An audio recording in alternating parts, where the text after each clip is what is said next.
Hello, everybody. Welcome to the Hearth of Britannia. We have another Dragonsmeet. I'm Rustic Dragon. This is, like I said, a Hearth of Britannia Dragonsmeet. I'm a little caught off guard because the indicator that says that I was live was completely covered up by notifications that people were being muted. So while I appreciate David muting people, it completely screwed up my timing for welcoming everybody here. Anyway, so I'm Rustic Dragon. You can call me Rustic Dragon. You can call me Rustic. You can call me Joseph. It's all the same. I am also known as Sir Edward Vitalis. The Hearth of Britannia is a royal warrant holding organization in Shroud of the Avatar. I am an ONBE holding member. I am Sir Rustic, Sir Edward Vitalis, whatever you want to call me. Tonight, we're going to be doing some interesting things. We're going to be having our first meditation on an Ultima Virtue, which I'm very, very excited for. Also, we're going to also hopefully finish up our Shroud of the Avatar roundtable that started 2 meets ago. This time, I've allocated a little more time, so hopefully we're going to get through that this time. Everybody out there, if you're watching, we've got space, so you're welcome to come on in. Just remember, you need to wear headphones. Go to hearthofbritannia.com and you can find the links to join. We got plenty of space. If you don't want to join or you're shy, don't have headphones, don't have a webcam, whatever, send me an email, rusticdragon@gmail.com. I check my email all the time throughout this. I do not check Facebook. I do not check comments. I do not check Google+. I don't check anything else. rusticdragon@gmail.com if you want to have your stuff read on the air. Otherwise, hey, come in and join us. So, before we jump into meditations, let's all go around and introduce ourselves. We actually have a first-timer here at the Hearth of Britannia, which is really, really exciting. A person that I met in person, living in the wonderful, fabulous, horrible, stinky, depressing, not really as bad as you think it is, to be completely fair, city of Cleveland. Welcome, Arkin. Would you like to unmute and introduce yourself? Am I muted? Am I good? No, you're good. All right, cool. Hi, I'm Archon. My real name is Andrew. I've probably argued with you online before. I don't know what else to say, really. I've just been a longtime Ultima fan. And, yep. Back to you. Yeah, fantastic. We are enjoying the unicorns here. We also have with us tonight Aaron, David, and John. David, of course, being my beard commander, my number one, my main squeeze, my first in command here at the Hearth of Britannia. David, would you like to take a moment to say hello to everybody out there tonight? Hello. My Riker of love. Nice. Sadly, I can't walk over this chair like Riker does, but hey, everybody. Longtime Hearth member and ready to talk about honesty. Outstanding. Are you really? Are you honestly ready to talk about it? Honestly, not really. But honestly, I know that honesty is your number one virtue, so I hope I'm honestly prepared. Interesting. Well, we'll get there. More on that in a moment. Mr. Hosey, how are you tonight? Mr. Houston. Wonderful. Houston Dragon, longtime Ultima lore nerd, just back from the Utic party out in California. So glad to be here. Outstanding. Welcome back. Faceless Aaron, we can hear you, but we can't see. Yeah, sorry, I don't have a camera hooked up to my computer, so I am just going to be a voice on the wind tonight. But yeah, I'm Aaron. You guys can call me Cuneo because that's pretty much what everybody calls me. And I was more or less dragged into this group by your bearded commander because we're in the same fencing school. And he's like, yeah, I go and I do this LARP thing and you should come. And I was like, I'm going to pay and I'm going to go do the Hobloth. And then work came by and said, no, you're not. So Well, we definitely missed you. By the way, those of you out there in internet land, that's a perfectly acceptable introduction there. You are welcome to, to expound as much as you want on why you're here and what brought you here. That's perfectly welcome. So I appreciate you sharing a little bit of your story with us. So without further ado, I'm going to jump right into this. So as I mentioned before, this is going to be our first meditation on virtues. So those of you out there, if you have thoughts about honesty, now that's honesty with a capital H here. We are talking about, the virtue of honesty in terms of, derived from truth alone. not tainted by love or courage. Absolutely capital H honesty, derived from capital T truth. What it means to be honest. And of course, I have prepared a bit of a statement. So I'm going to read my statement and hope that it's not too terribly long-winded as fodder for discussion, and then I'm going to open it up to you guys. If you'll give me a second to pull that up. All right. So David actually spilled the beans earlier. He mentioned that honesty is my most important virtue. It just happens to be coincidental that my favorite color is blue. You may have noticed that. But every single time that I have ever taken an Ultima Virtue test, anytime I've ever thought about it deeply, you know, is just what is really important to me. It's always come down to honesty. And that absolutely started in childhood, before I was even playing Ultima. Ultima tempered this molten metal of honesty that was in my core being into the hard steel that's like become the structure for my entire life. But, you know, I grew up watching my 6-year-old dipshit sister, or 6 years older than me dipshit sister, lie and get in trouble. And I was like, why would you do that? You know, all you got to do is tell the truth and you're not going to get in trouble. So here I was, 6 years younger than my sister, saying, you're going to get in trouble, you know, and I didn't understand that. So I always told the truth because it just felt wrong not to. I mean, it felt wrong to my core being to lie, which of course got me in trouble. In elementary school, I very, very, very quickly realized, you know, we're talking first, second, and third grade here. I'm having existential Ultima level quandaries with virtue here, because even in elementary school, I realized that if somebody did something and then I did something, or if somebody hit me, or if I was in trouble and it involved another person, I actually realized as a kid that I would say what happened, someone else would say what happened, and the teacher would always go with something in the middle. No matter what, it didn't matter how often I told the truth. It didn't matter that I was telling the complete 100% truth. I knew that the other kid was exaggerating to protect himself, or worse, just flat out lying, and I didn't. And I realized very quickly that, okay, so if the teacher is always going to meet in the middle to deal out punishment, I have to compensate by lying myself. And I knew this. And so, you know, in elementary school, I'm faced with this terrible virtue test. What do I do? Well, I understood the game, but I refused to play it, and I always told the truth as a kid, even when it hurt, with the exception of little white lies for surprises and stuff like that, for the greater benefit. So, you know, but it was very frustrating to me because I would tell the truth when it was difficult, and it hurt. It was difficult for me, and sometimes it would cost me dearly. But it was frustrating to me because then, you know, my parents would turn around and doubt me. They would call me a liar, and that would burn me up, right? There's nothing more frustrating to me as a middle schooler or as a kid than when someone would call me a liar, especially when I wasn't. And this was always a problem with my late grandmother because due to family drama bullshittery, she loved my cousin because of a remarriage, one of those, I don't, you know, not your real father bullshit things. So she loved my cousin's bloodline, but not necessarily mine. For the record, and I'm saying this with a capital H honesty here, my cousin is a pathological liar.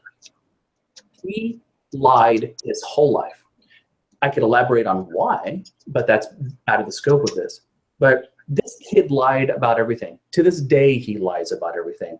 His reality is fully constructed in his head, and I don't understand how he keeps things straight. Yet anytime anything went wrong or broke, it was my fault in the eyes of my grandmother. And she would flat out tell me to my face, you're lying. She would tell my mother, you're lying, which is frustrating because she believed my cousin. I wasn't lying. He was lying. She would tell my mom that I was lying. But then here's the question. Was my grandmother lying to my mom by saying that I was lying? Because in her reality, that was truth. Which leads to my second of 3 points, is that honesty is subjective. As I mentioned before, you know, adults tend to, we know better. We know that generally people exaggerate. They tell their fish story. The fish gets bigger every time. And with my grandmother and her reality, she's telling the truth. So then it becomes a philosophical discussion. Is that honest if it's your reality? And this is something that I've really struggled with as an adult and an adolescent, is trying to figure out how that worked. And there's a fantastic Radiolab story out there, anyone who listens to NPR, on memory and forgetting. And this story goes to talk about how, and this is something that hopefully you can relate to, because unless you have an absolute perfect memory, we've all experienced this. It talks about how memory is not remotely persistent. You don't remember what happened. You remember the last time that you remembered it. And it changes and it evolves. They cite wonderful, fun stories about a husband telling a story telling a story over and over and over about this time that she met a celebrity. And the husband has heard this story so many times that he actually believes that he was there. It has become a memory in his mind. In his mind, he absolutely insists that he was right there with his wife when they met this celebrity. And she says, no, absolutely not. And it's really, really fascinating, and it's worth listening to, because it will shock you about how faulty and unreliable human memory actually is. It's the fish story. I caught a fish this big, then it became this big, then it became this big, then it became this big.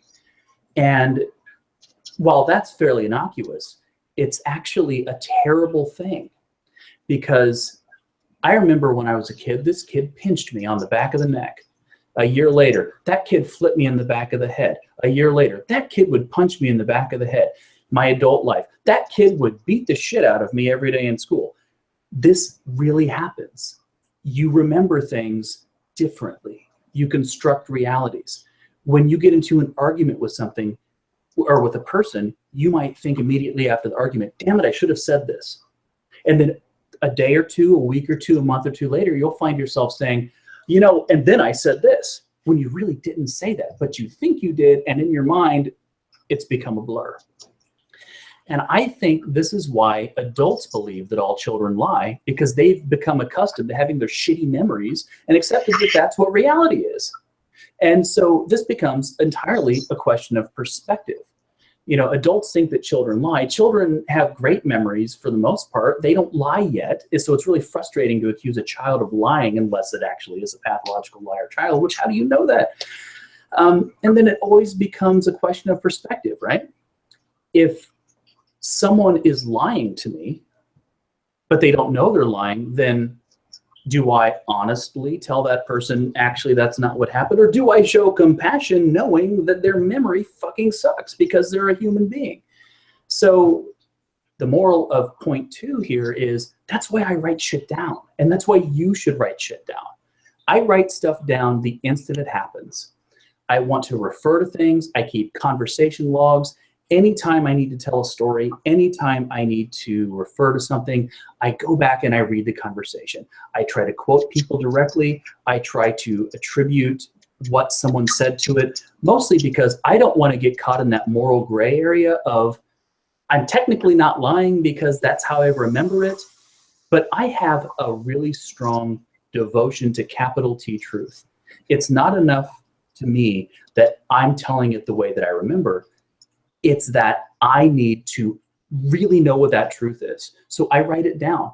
I make a note of it. When I get into an argument with someone and I immediately start going, I should have said this, I should have said that, I actually write in my journal, Joseph, you made a mistake. You said something wrong, and you're probably going to remember this differently later. You were an asshole on this day, or this person was an asshole on this day, because I find it really interesting to let my memory evolve and then go back and look at it and go, wow, I don't remember it that way, but I wrote it down when it was fresh. There's a reason. It keeps the fish from getting bigger. It keeps the transgressions from getting worse. Have you ever heard someone tell a rumor about you and then you hear it worse the next time, and then worse the next time, and worse than, yeah, don't do that. Don't be that person. You can fix that. Listen to the Radiolab story, write stuff down. Be honest with yourself so you can be honest with other people. Honesty with a capital H, right? So point 3 here is the evolution of honesty. So since childhood, I have come to play that game from time to time. I have to exaggerate because people are going to meet in the middle because there are bigger things on the line, right? So sometimes you lie in a grocery store or during checkout or customs when you're getting on a plane. You lie about what you have. It might be a white lie. It might be an innocuous lie. No one's going to get hurt from this. But if I tell you the truth, we're all going to be standing here for another hour. You know, you've all had a situation like that where it's better just to keep your mouth shut or just lie. You know, I have something in my case, like I have a cooking knife. Like, well, you're on the border to Canada and they ask you if you have any weapons and you have a chef's kit, and you'd rather not tell them that you have a cooking knife in your car because they're going to take your entire car apart. It's not hurting anyone. You're not a murderer, but you're technically lying. But, you know, in that case, or in a case where, I actually need a better example, in a case where if you tell the truth, you're going to suffer an injustice, because this is why it becomes honesty versus justice. Like when you have a problem with the system or the man or something's rigged, in a case where you have some systemic prejudice or something like that, where you're going to waste a lot of people's time, or you're not going to be able to do something that there's absolutely no reason that you shouldn't be able to do because of some law that was written in 1825 or some bullshit like that. You tell a little lie because the just thing is for you to be able to do that thing you want to do or have that freedom. So you choose justice over honesty. It's interesting, you know, when to choose not to be honest. It's really helpful if you think of it as, what virtue am I favoring over honesty? But that being said, it always feels wrong to me. It feels dirty, just because honesty is the core of my fiber. So yeah, you know, and that being said, you know, I always, when I try to argue with people, I go back to the source. I find evidence. I look up conversations. If someone has a problem with me, a personal problem, well, somebody said this about you. It's like, oh, really? Well, here's the source. Look at it. Make your own decision. You know, if anyone has a problem with me, I invite you to tell me about it, because I would love to show you that source. I'd love to show you, you know, where that happened, because I guarantee, because of how important capital T truth and capital H honesty is to me, I'm telling you the truth. Can other people say that? It's an important question to ask yourself. So to sum up, always say truth. Capital T truth with a capital T, honesty with a capital H, investigate, ask for evidence, do research, but most critically, when you see evidence to the contrary of your faulty memory, don't cling to stupid. Don't cling to the memory. Capitulate to real, general, you know, real useful evidence. And why is this relevant? Because alternative facts is bullshit. And, you know, it's a very, very relevant time to be thinking about truth. Don't be gaslit. Don't believe things just because someone told you. You know, the very worst thing that a person can do is establish a fantastic rapport and relationship just with people, and use that relationship to get away with telling lies. Don't let people do that. That is my soapbox talk about honesty. To open up the floor to this, if anybody wants to respond to anything I said, that's fantastic. I would love to do that.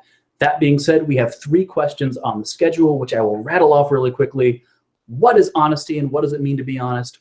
I've given my opinion on that. How does honesty differ from honor, and how does it conflict with humility? I won that thing. I'm so good. You're not being very humble. No, I'm just being honest. Well, is that okay? You know, it's like, what if you're being an asshole to somebody? Well, I'm just being honest. You're not showing compassion, right? And when is it okay not to be honest? So I'm going to open this up to you guys. Thank you for letting me get on my soapbox here.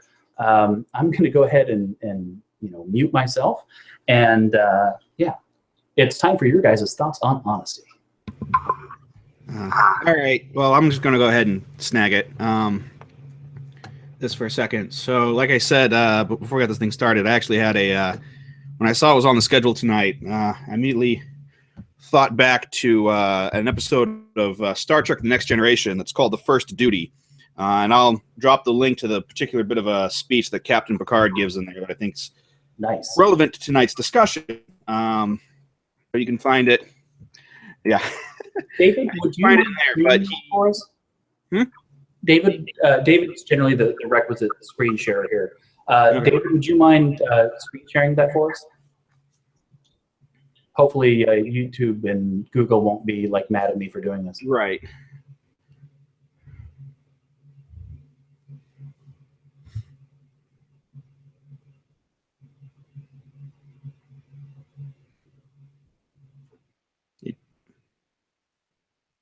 I don't think it'll play though, like the audio. We're not going to be able to hear it. Captain? Yeah.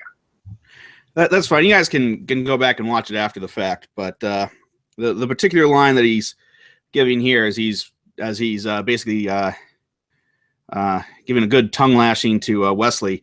As he says, the first duty of any Starfleet officer is to the truth, whether that is scientific truth, historical truth, or personal truth. So anytime any talk about honesty comes up, that's kind of my first kind of go-to reference.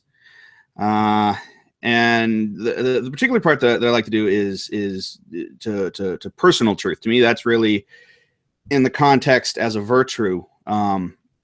Is in this case is the part that I draw to. Has a lot in line with the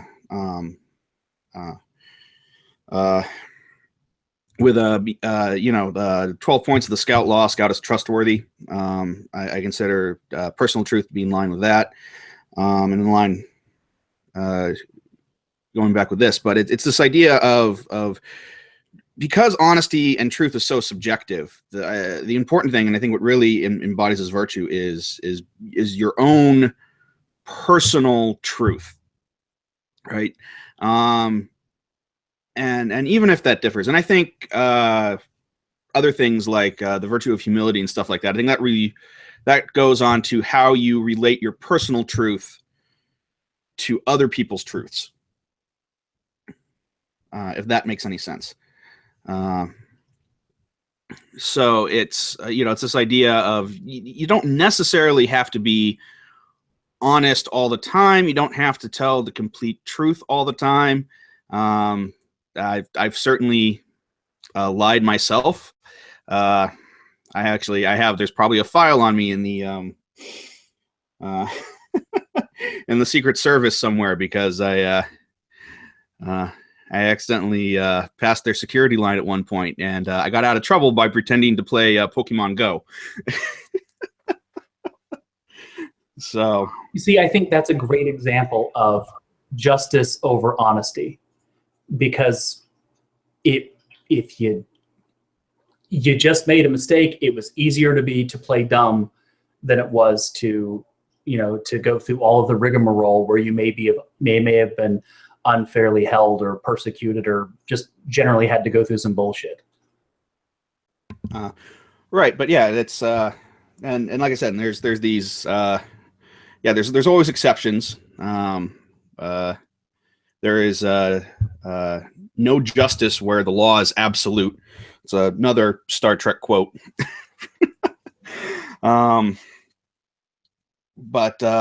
It's this idea of okay, I lied, I wasn't honest, but I can I can get up and I can look myself in the mirror and not think less of myself for doing so. And that's where I think to me that's kind of where the key point of the honesty virtue lies is not so much in telling the truth or being honest all the time, but in terms of facts and what what you can prove and disprove and all that stuff, but being honest to your own feelings and your beliefs. Welcome, Hellgraph, by the way. Oh. Not sure if this mic is working or not. We can hear you. Oh, good. This might be the very first time I've ever seen you. Well, most of the time I don't bother keeping the video part on, so I just, hide behind the big blue face. The big blue face. Would you like to take a moment to say hello to everybody and introduce yourself for the viewers out there? I'm sorry that broke up a little bit. I heard something, introduce yourself. Well, that's the general gist of it. Okay. Well, I'm Hellgraph Dragon. Longtime player of Ultima games. And occasional troublemaker. Outstanding. Well, welcome to the Hearth of Britannia. We're very, very happy to have you. Jumping back to Aaron, did you have another point to make, or if you no, that was actually Hellgraph came in right at the right time because I was just finishing up. So that's just kind of my thoughts on the conversation as they stand now. Excellent. Does anybody have a rebuttal or thoughts about that? Well, I do apologize for not responding immediately. It was just very coincidental timing there.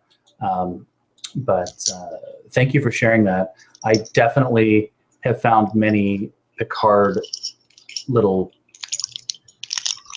anecdotes to be very, very helpful, while I was on my little personal quest regarding discovering my own sense of honesty. So thank you for sharing that. For those of you out there, hopefully you saw the screen share long enough that you can Google it yourself, but you should just watch all of Star Trek Next Generation anyway. It's really helpful. David, I believe, wants to talk a little bit next. Is that right, from what I see in the chat here? Correct.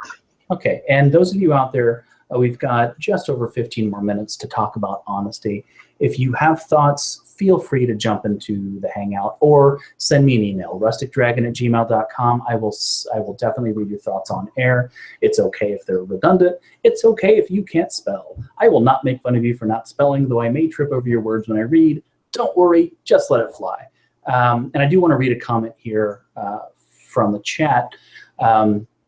Indy brings up a great point. Dealing with people who do that thing where they are being bluntly honest and they just hide behind that by saying, well, I'm just being honest. They're being rude, right? There's a difference between, being helpfully rude or helpfully rude, helpfully honest, and being a dick. That's a line I've walked. For years, I was that guy that would say what everyone was thinking, and everybody, sometimes people would thank me for it, and it worked for me for a while, but ultimately I was a dick. So I had to work on that. Next Dragonsmeet, we're going to talk about compassion, which is the virtue that I suffer with the most. And that's going to make sense because when you've got people that are being so honest, and they're always hiding behind that, their honesty is derived from truth alone. It is not derived of love or courage. It needs to walk in between those two, right? It is not courage. It is not love. It is not compassion. It is not valor. When it steers too far to one side, you either don't have the courage to say what needs to be said, or you got too much courage and absolutely no compassion, and you're saying things that don't need to be said. It needs to walk that central path. And me, being very courageous and honest, would say many things that didn't need to be said. And I was lacking that pull of compassion back to center. But I wanted to share that because Indy brought up a point that just really meshed fantastically well with the virtue system there. But that being said, I will now actually let David talk. I promise. So I can honestly say, majority of kids are little shits. That's honesty right there.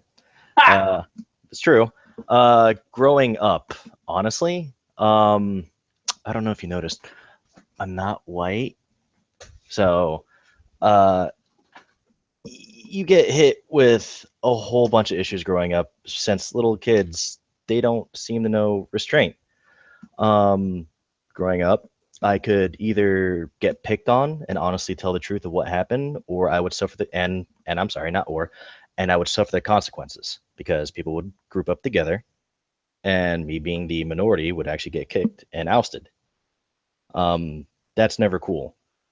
Even then, I'd always try to be honest, and I would always suffer for it. It sucked, but growing up, I learned to just realize I ended up being a better person for that.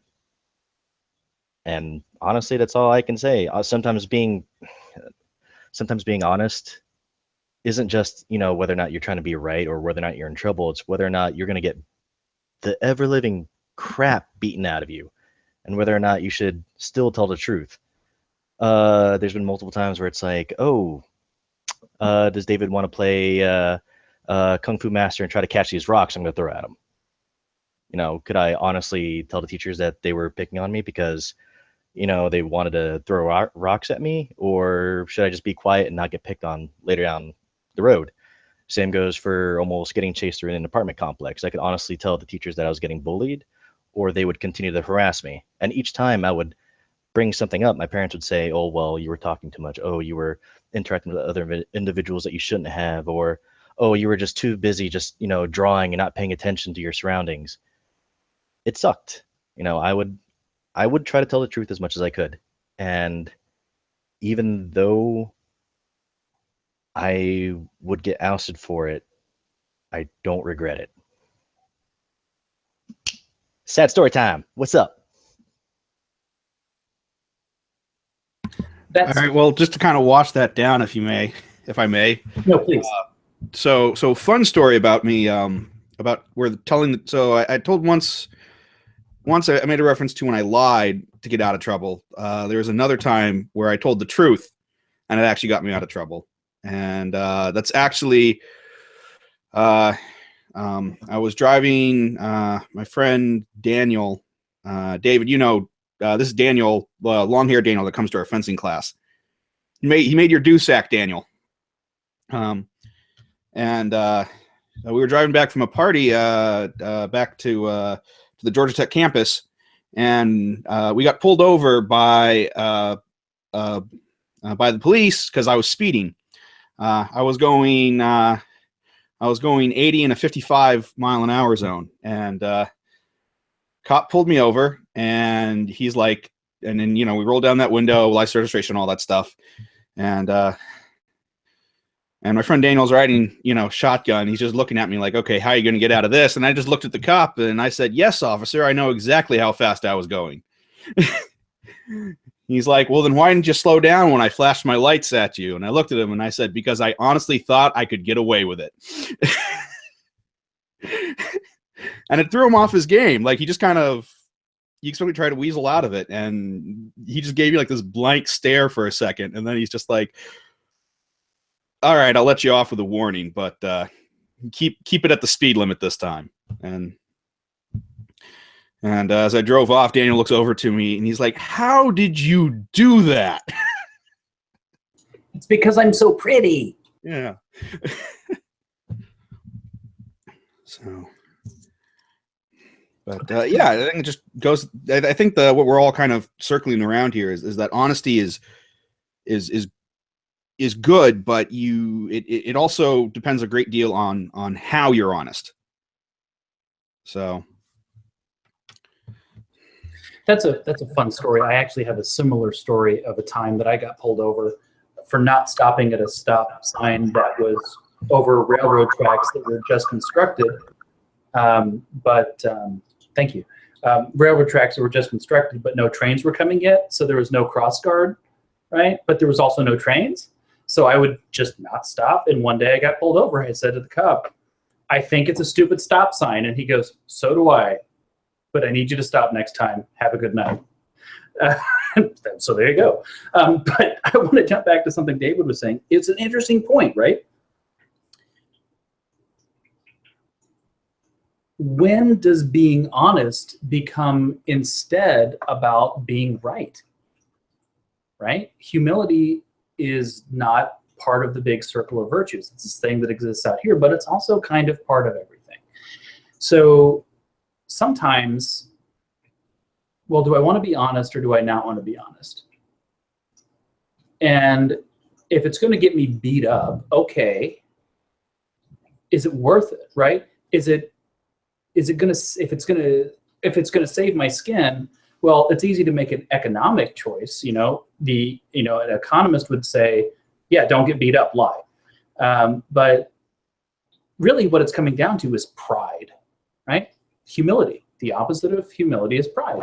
So does it matter to you that you were honest and then got the shit beat out of you because of it, right? Is it affecting you? Is it affecting other people? Is it going to affect you in the long run? Is it going to hurt you more to get physically beaten up?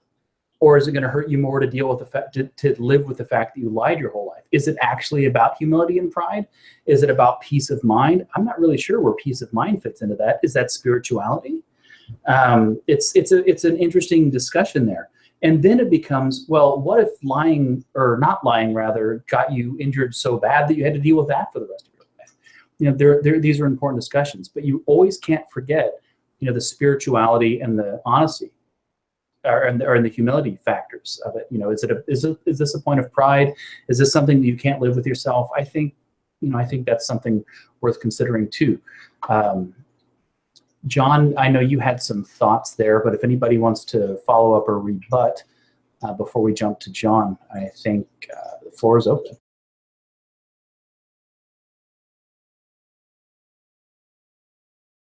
Well, then I'm going to unmute myself since the floor is fairly open. I generally am more the honor person than honesty for myself in my history and background. But you made a really good point about writing things down.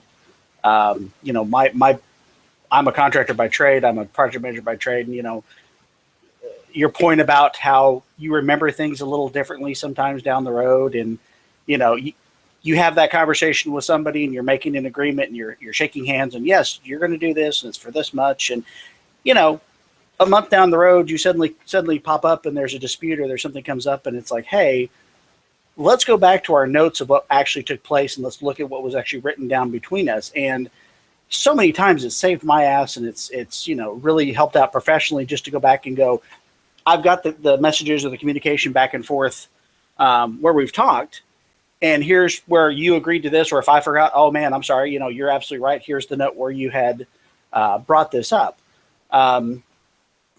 From a personal standpoint, I have found that honesty is just kind of really the best policy. I mean, it makes it, people who are habitual liars have to remember their lies. They have to, constantly have to remind themselves or come back and change their story. And it's like, that is just too much work to try to have to keep up with. I just find it is so much easier just to be honest with people. And to Indy's point, I will also say, and going back to your other point of pride, sometimes you're wrong. I mean, sometimes you're just flat ass wrong. And it is easy to use a person's truth against them. And if you've ever been in an abusive relationship or ever dealt with people who are like that, yeah, they love the cutting. I know this about you and this is why. And it's like, yeah, honesty may be relevant at that moment, but you do really have to kind of take a second and go, is it worth just destroying this particular person and being just a complete asshole doing so? I mean, it's like, again, what are you gaining out of it? What are you doing to that person? What is the ultimate consequence and result that takes place? And again, it's not virtuous, obviously. If you're doing it simply to win the argument and win the day, yeah, you're going to lose the ultimate battle because you're not being right and just to that person. And since we're on a Star Trek theme, I'm just going to go and bring up another great episode, The Drumhead, where, again, going back to Picard and his awesome ass speeches, you have an admiral who is looking for the truth and is doing a witch hunt and just going through the ship and trying to find the person that is responsible for this particular deed, and is getting to the point where she throws Picard under the bus and is like, you did it, and now it's you that's causing this problem. And another sci-fi show, Battlestar Galactica, does the exact same thing with Adama being put in that hot seat. And it's like, sometimes, your quest for truth or your particular path of trying to prove your point is very damaging. And you have to take humility, of course. You have to take compassion, of course, into consideration and go, again, are you right? Is this the right path to take? And sometimes, again, the biggest thing that I think everybody struggles with, myself included, even in I mean, again, relationships, if you're married or dating or anything else, it's like you have to be able to accept sometimes that you're wrong, and you have to be able to shoulder the blame of again, what's your part of that? You know, did you aggravate that situation, or did you, again, you may have had the best intentions, but the road to hell was always paved with that. And so it is very important to be able to admit if you're wrong, and to admit whether it's painful or embarrassing or whatever else. I mean, again, that's part of honesty, is you have to confront those moments that even if you've sworn up and down that, yes, this is absolutely right, and the person goes, no, it's not, you have to be honest enough with yourself to go, let me look at it from that viewpoint, and you know what, maybe I'm not. And I think that's just tremendously important in everybody's life, because again, it's just so hard to try to go back and remember, did I tell this person that, or did I tell this person that, or whatever. Plus, just from business, I mean, karma in the Ultimate games, I mean, karma was always important. I mean, what you do comes around, and I do firmly believe that karma is reciprocal in that respect. Again, if you're an honest person, you deal with people honestly, you tend to get that back. It doesn't always work. I mean, of course, there's always the you know, no good deed sometimes bites you in the butt, but overall, I would say it is the best policy for people to adhere to. So that's my viewpoint. Thank you. There's actually something you hit on, something that I sort of touched earlier that I want to reiterate again. You know, stated simply, I think I mean, this may be simplifying, right? I am not a psychologist. I am not a doctor, but you know, I feel like you can't be honest with another person until you're honest with yourself. You were kind of talking about, you know, hey, maybe, you know, admitting when I'm wrong or something like that, right? You can't find the truth until you are honest with yourself. And you can't be honest with other people when you're lying to yourself. And sometimes you may be lying to yourself for reasons like you've had bad experiences. You know, you have had a rough childhood, or you're in a situation right now that you're just not capable of handling, right? My reality sucks so much right now that I can't be honest with myself about it, or I'll break down. You know, that happens, right? And if I can't be honest with myself about it, I'm not going to be honest with you. I'm not going to acknowledge the shitty reality, so I may just lie about it, right? And I think that is the cause of many people who are pathological liars. And of course, then some people are just legitimate sociopaths. But you know, that's, again, I'm not a doctor, oh boy, there's a wonderful quote here. And you just posted a thing. And please let me know if you want me to read that. I was going to wrap that up really neatly, but I can't remember what I was going to say. But basically, you have to learn to be honest. Yes, that's it. You have to learn to be honest with yourself before you can be honest with other people. And when you cannot be honest with yourself, and it's because you just haven't learned how, work on it. If you can't be honest with yourself because you're in a situation where you are not strong enough to be honest with yourself, that's where compassion from everybody else needs to come in. So assuming that everybody strives to be as virtuous as possible, you know, understand that we all can't be the strongest all the time. So it's okay to show compassion to yourself and forgive yourself for not being honest, as long as you're making an effort to try to work on it. And another interesting thought, important thought about virtue, you know, you've lost an eighth, right? Well, have you? How do you lose an eighth, right? Do you lose an eighth because I chose compassion over honesty? Do I lose an eighth because I chose humility over honesty? It is my belief, and this is central to what I consider the quest of the Avatar to be, that, you know, the first thing that you're tasked with in Ultima 4 is virtue quandaries. I feel like you could only lose an eighth if you are forsaking the virtue for selfish reasons, for the opposite of a virtue. You know, if I'm forsaking this virtue for the sake of pride, then yeah, you're going to lose that virtue. But if you are choosing a virtue over another virtue, then I don't think you've lost an eighth from that. If I am choosing compassion over honesty by not putting someone in their place, right? You know, or if someone's wrong, if pointing it out would just really damage them, I'm choosing compassion. Or maybe I'm choosing spirituality for my own peace of mind. I feel like in those cases, it's not, you don't lose an eighth. And I'm really curious what you guys think about that, that you can only lose an eighth if you are forsaking virtue, not choosing one over the other. I really want to hear your guys' thoughts on that before we transition to Soda Roundtable. And also, I would like someone to read that post that Indy made. And not me, used my voice way too much already. All right, I'll go ahead and read it because I actually love the quote. It's one from Jakar.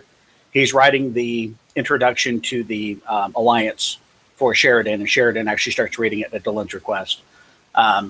It speaks in the language of trust. It speaks in the language of strength and the language of compassion. It is the language of the heart and the language of the soul.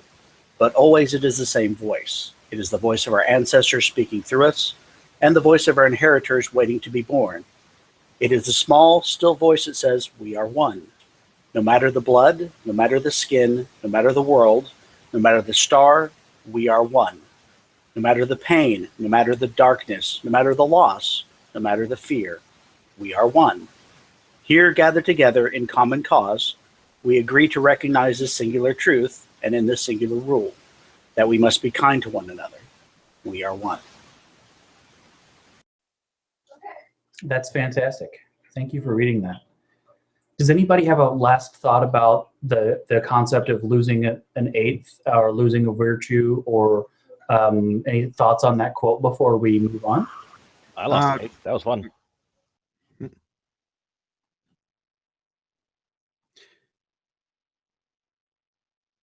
Well, I just wanted to go ahead and throw this out there, if you guys don't mind, kind of as a last question, not for discussion, but to kind of take with you. Sure. Well, hold that thought real quick. I just want to say, hey, everybody. Alex is here. She just came to say hi. She's tucked away watching Supernatural. So that's fun. Hi. So we've got Aaron, whom you've not met yet, Andrew, David, Helgraf, Indy, and Houston. So hi everybody. Guys. And also the cat came out to say hi. But I just wanted to say hi, have Alex say hi. She does still exist, even though she's been really busy lately. Yeah. Yeah. Okay, so Aaron, thank you for pausing a moment for the introduction. Please go ahead. Yeah. So I just wanted to comment, because this is the kind of nerd that I am.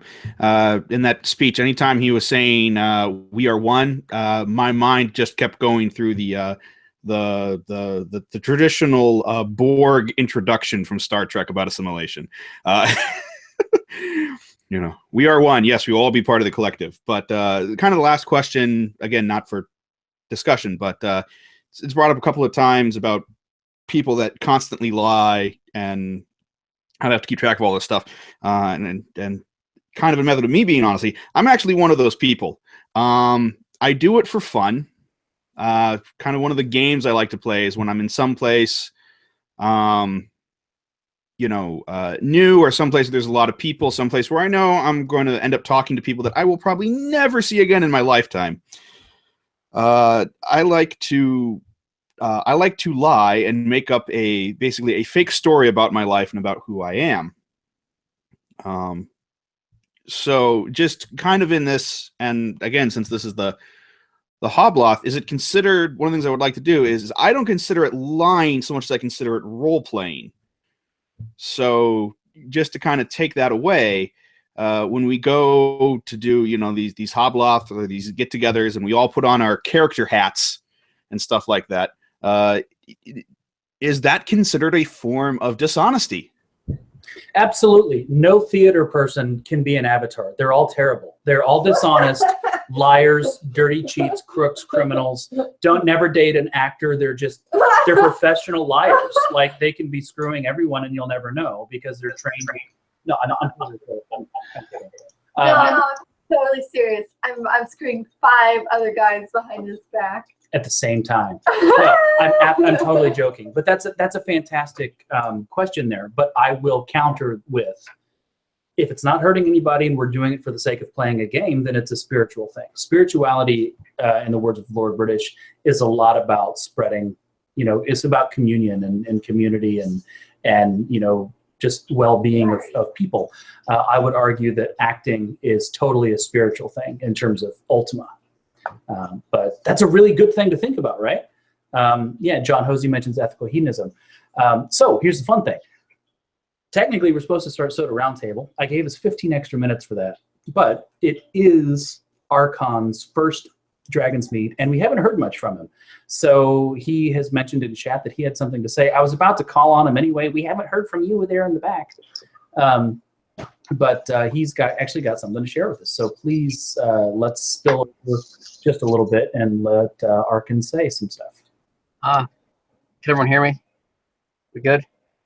Am I muted? You can hear me? Okay.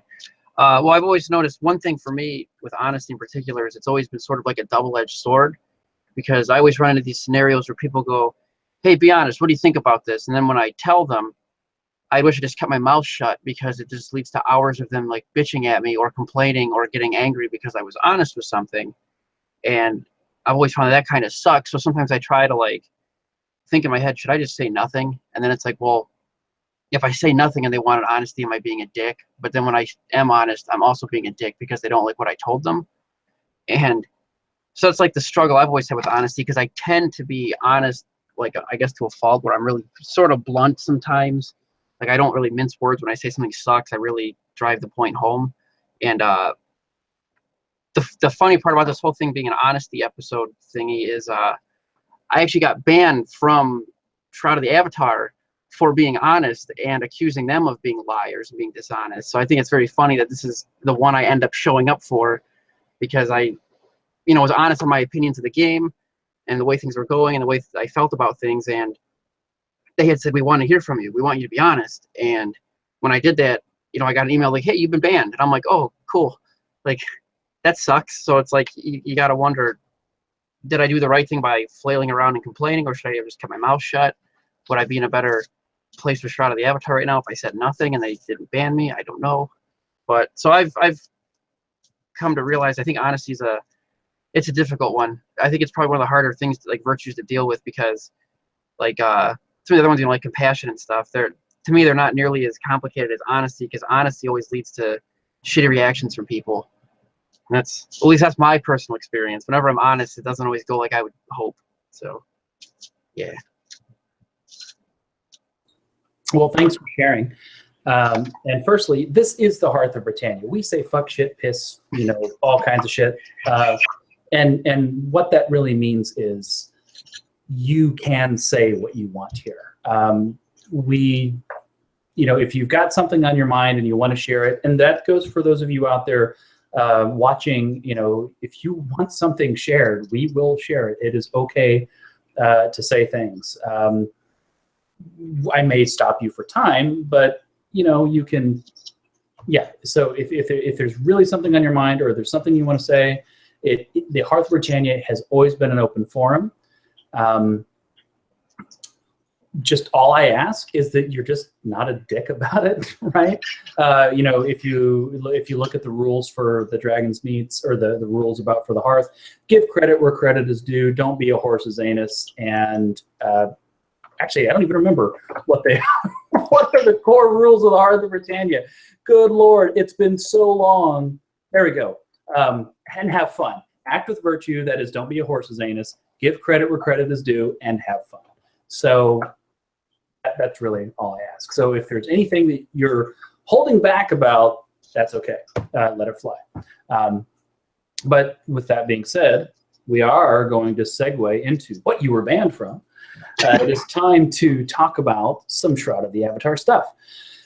2 Dragonsmeets ago, I posted a giant list of questions to ask people about Shroud of the Avatar. I posted them on both hearthofbritannia.com and the Shroud of the Avatar forums, inviting people to get some real feedback. And the reason was, I went on sabbatical for 2.5 years. I hadn't played for like 24 releases, right?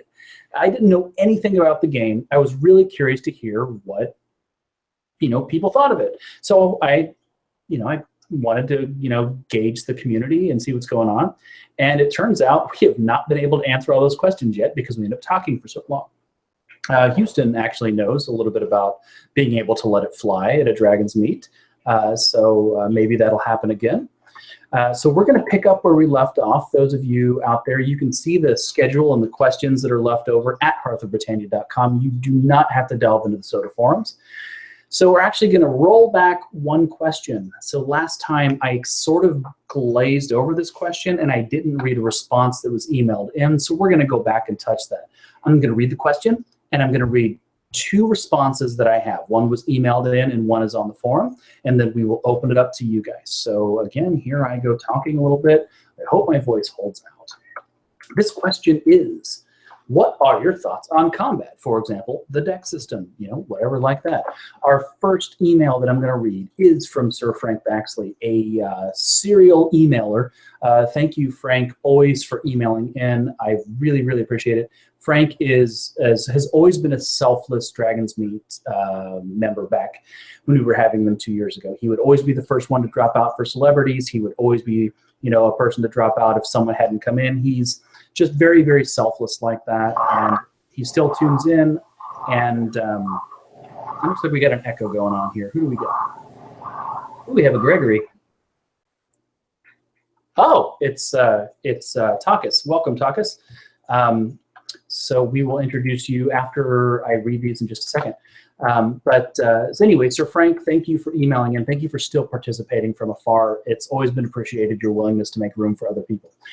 Anyway, that being said, so Sir Frank says, with regard to combat, to me, much of the multiplayer content requires too much grinding, so I haven't done any leveling, except especially crafting.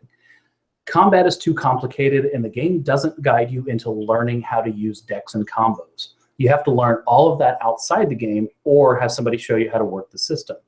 I suppose if I spend enough time with the system, I'll eventually learn to use it effectively, but the learning curve is steep and frustrating. I don't find it fun. It's not intuitive, and it takes me right out of the game. But like I told Chris Spears, whenever the system is finished, I'll figure it out enough to get me through the story, and if it stays too difficult, then I just won't play. Again, that's very Frank right there, right? I'll do it, and if I don't like it, I won't do it. Frank doesn't mince words, right? Frank doesn't make a point. He doesn't stand on that point of pride and honesty. Be like Frank. So that's Frank's thoughts here. And Majoria70 from the Shroud forums answered all of these questions ahead of time. So I've been reading her responses, and her thoughts with respect to combat are... She says, I'm loving the deck system. At first, I did not. It felt like it challenges me, and I like that I have to play around with it and tweak it to get different results. Last release, I did notice that I could touch a party member's portrait one time and it would target them, and before I was clicking away, giving myself carpal tunnel to target to heal. So progress there too, along with better sounds and animations that are coming in a bit of time. So she sounds generally happy with that. Firstly, I'm going to jump in and say welcome, Takas, to your first Dragonsmeet, I believe. If you are there and hearing this, because I can't see you, please feel free to unmute and introduce yourself. Otherwise, if you want to stay text only, that's totally cool. We can have a textually transmitted conversation here. But if you'd like to unmute and say hi, please do. Otherwise, text the chat or type in the chat that you're not going to do that. 5, 4, 3. All right, there we go. All right, no active mic on his computer. Anyway, Takas Alfan came to Hoblaw 3. Let me live in his house for a month. Fantastic to have you here. I'm very, very happy to see you at a Dragonsmeet. It's fantastic. Anything that you type in the chat, we will totally read if you want us to. We don't read everything.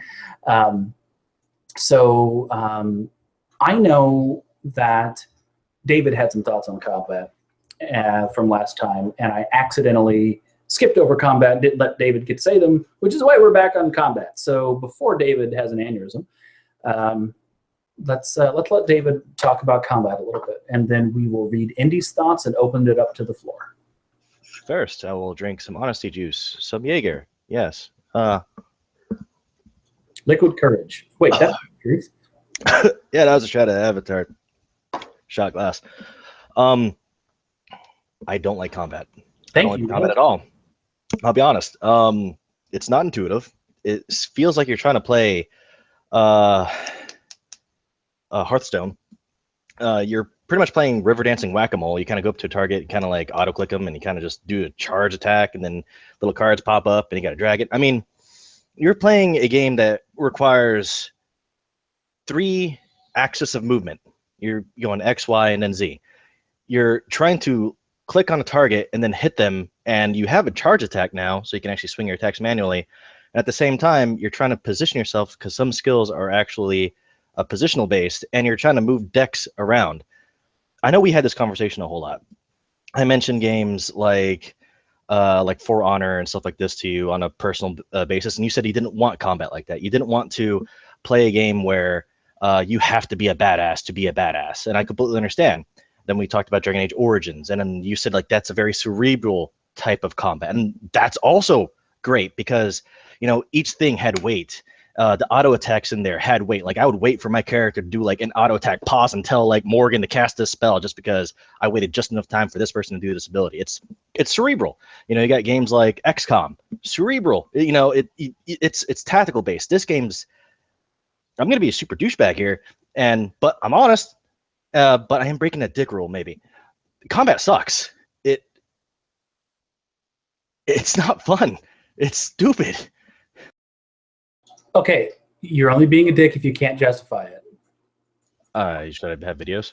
Should I get videos? Well, okay, so going out there and saying that it sucks and it's stupid. I mean, I thought I explained what the whole the UI. You're focusing on the UI, and what's even worse is at the very beginning of the Kickstarters, you had everybody talking about how the combat will be intuitive. You won't see health bars. The UI will be super minimalistic. You'll see the enemies when they get weak. I assumed the combat would be minimalistic, simple, not river dancing whack-a-mole. You are literally playing river dancing whack-a-mole. You're going up to a target. You're river dancing. There's no context. Sometimes you hold a left click, and then you're hitting whack-a-mole because the damn cards are popping up and down. And sometimes you drag it across. It's not cerebral, and it's not. Is it safe to say that you don't like it? Oh man, I don't know. Did you say that? Okay. If you want to pull up any examples of stuff that you do like and you want to share that with us, we might show that. I am trying to try to keep things very quickly on topic and tightly controlled tonight, just so we can finally get through this list. That being said, if you do want to have a passionate rant, I'm not going to hold you back. We can always push it to next time. But David, thank you for sharing that. Limit to 3 minutes. Only you, David. Only you. 3 minutes. Sorry, if I may, I think I might be able to clarify a little bit of what David is is getting frustrated at, which is basically what it sounds like now. No, just in the slew of honesty, I'm not actually in the testing for this, right? But I have listened endlessly to David tell me everything about this game. It's one of those things. If I had the time, I would probably engage with it more often. But just to kind of, I think, get more at the core of what his frustration is that it's you wanted. It sounds like you were trying to keep things simple for the people that wanted a simple gameplay, but you also wanted to make things more cerebral and complex for the people that wanted that more involved, tactical combat system. And the result was you ended up doing neither one well. And I think that seems to be where a lot of the frustration lies. So it may be a case of for the combat going forward, you may just have to pick a direction and go with it. And just to everybody else, sorry, you're out of luck. Yeah, I find that a lot. I'm a user experience designer. I find that a lot where this is neither this nor that, and it's not doing either well. We need to do one or the other. That's something that I say a lot.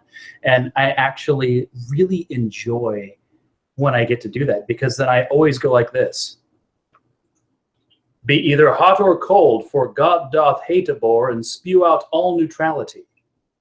Which is like the most random, unexpected thing to come from me, but actually it's a quote from the instruction book to Castles, one of my favorite DOS games growing up. So anyway, it's relevant. But I agree. It's generally always good to try to be something rather than to try to sort of be multiple things. That being said, if you guys could not type in chat for just one moment, because it jumps to the bottom constantly, I wish to read Indy's comment here. Welcome, Mr. Townsend. It's good to have you here. So John, Arkin, that means not typing about Carlton. So all right, I'm going to read Indy's post here. So thoughts on combat from Indy. The deck system was so counterintuitive for her, but she's finally getting to use it better and she likes it. The tutorials are so necessary though, so necessary. It took her forever to understand why she was losing experience instead of gaining, which is the reason being too many skills leveling at once. She agrees with Frank, it's a massive learning curve, but once you get to know it, it's certainly usable and even fun. The grind is insane to get up to being able to do dungeons and the like, and she's still not there. So that is Indy's thoughts on combat there. Now you can resume typing in chat. Thank you for the brief hiatus. And also welcome, Brad, Mr. Townsend. Good to have you here. Semi-Hearth regular there. But in the interest of moving along, trying to keep on schedule, I'm going to delay the introduction of Mr. Townsend and actually give the floor to Helgraf, whom I believe has some thoughts on combat.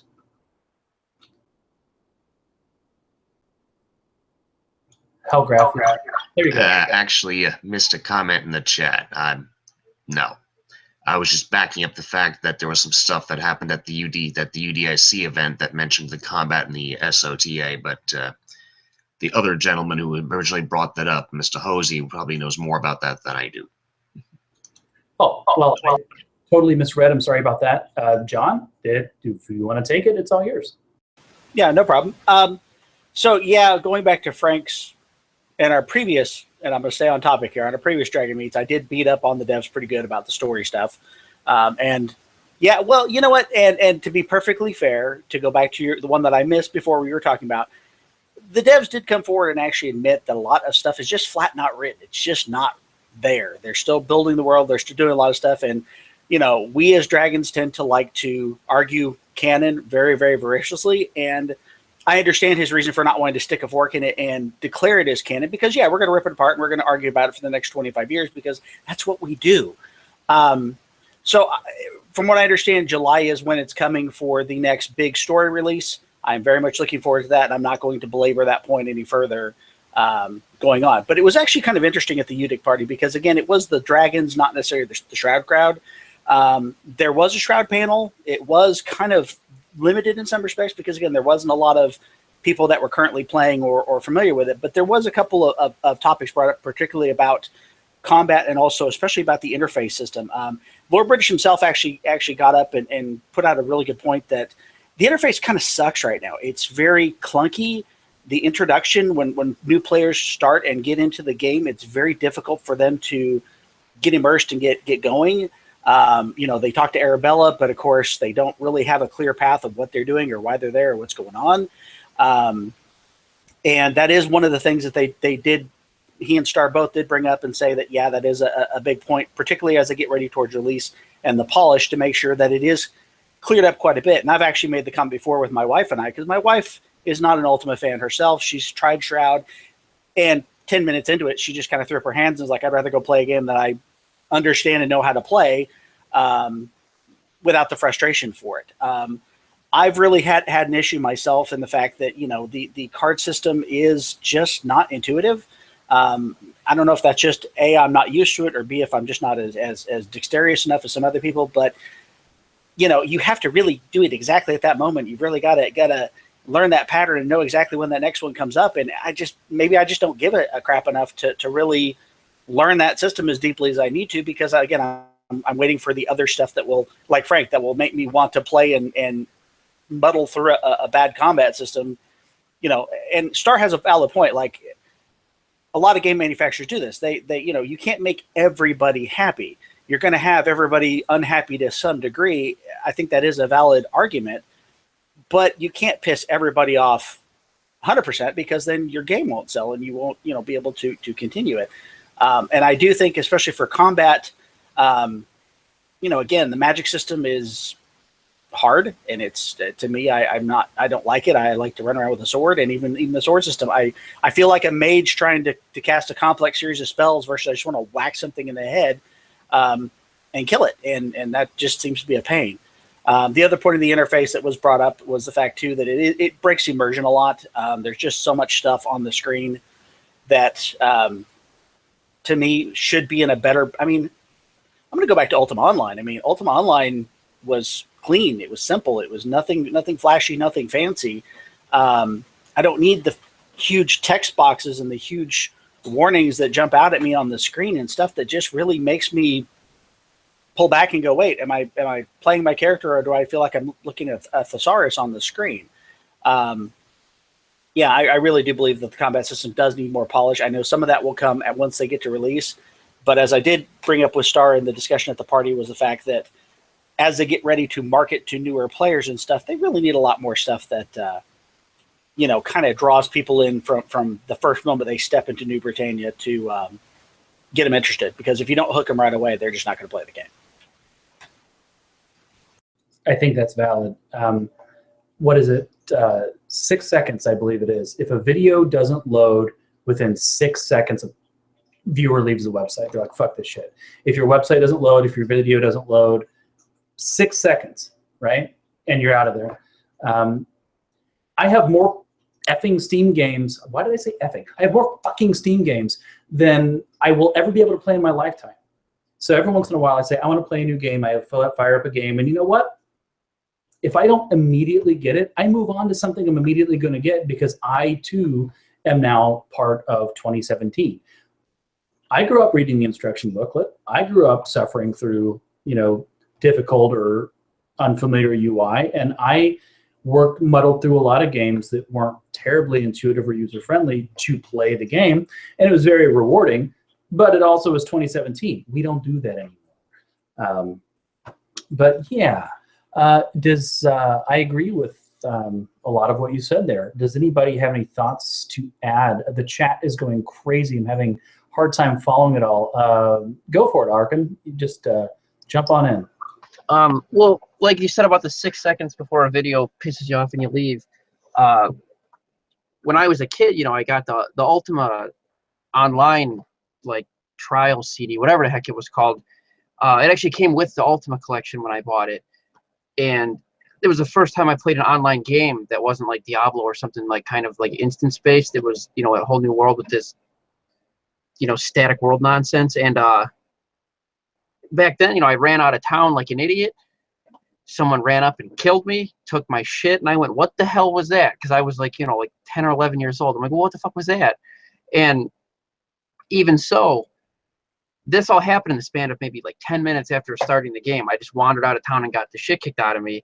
But in maybe a 20 to 30 minute time span, I kind of got a handle on the game, realized what was going on, and was like, oh, this is way more intense than the other shit I've been playing. And that game successfully grabbed me immediately and had my attention, because it was like playing Ultima 7 just with a higher resolution. Basically, the interface was familiar and everything, and that's what baffles me about the way Shroud's gone so far. The first couple releases I played, I ran around for an hour, and I'm like, what the hell am I doing? And the interface feels like it's been made by people who've never played a game before, but it's supposedly made by people that should know what the hell they're doing. And the interface, as far as I know, is still jacked up and not as intuitive as stuff was back then. And actually, I think you were here the one time I was playing the one release. Remember, I ran around for an hour or two, and I couldn't figure out how to leave the starting area, because there's that river that was a dead end on both sides, but there's a little canoe you're supposed to click on, and it's stuff like that you shouldn't have in a game in 2015 or whatever. You shouldn't have to go, oh, there's this stupid little rickety canoe you click by some grass, and that's how you get the hell out of this gigantic place. Because otherwise, if you don't see that one thing to click, you will wander around for hours going, where do I go? Because the logical thing is oh, follow the river, you should be able to leave, but you hit a cliff and a cliff, which makes me wonder, where the hell does the boat go? Because it's stuck in a path that doesn't have any exits. So the whole thing was just nonsense. And older games like Ultima Online never had that problem. Everything kind of flowed. Everything was pretty reasonable. Everything made sense as you played and walked around, like paths connected like you thought. You know, it was like there was no weird things. It was just you played the game and it was exactly what you expected. And I found that so far Shroud has just been barfing things at me that I don't expect and I shouldn't have to expect and probably shouldn't be around, because it's 2017 now and games have changed to the point where this shit they're doing is like 10 steps in the wrong direction. And it's really frustrating coming from the people who are working on it. I don't know what they're doing. You have to, my honest question, hey, back to honesty, I wonder if they, if a lot of them have played any current MMOs that are out right now, like any of the successful ones or any other single player games that are like popular right now, because they're doing the opposite of everything that's good right now. And they're doing things that are just annoying and frustrating. Like, it has nothing to do with combat, but the stupid jumping in the game. That alone drove me nuts, because you don't charge up to jump when you jump. Like when you're walking and you go to jump, you don't hold space bar, and then the longer you hold it, the better you jump. It's like things like that. Even like the littlest things in the game so far are like I don't know what they're thinking. They're like, I don't think they are thinking. It's just very frustrating. Okay, I'm done rambling. No, well, thank you for that. That was inspired. But no, that's what we're here for. We asked about soda. I'd like to rebut slightly, because I know Andrew's a very passionate guy. Yeah, especially on the forums and everything else. Let me just state explicitly that is okay. That's what we're here for.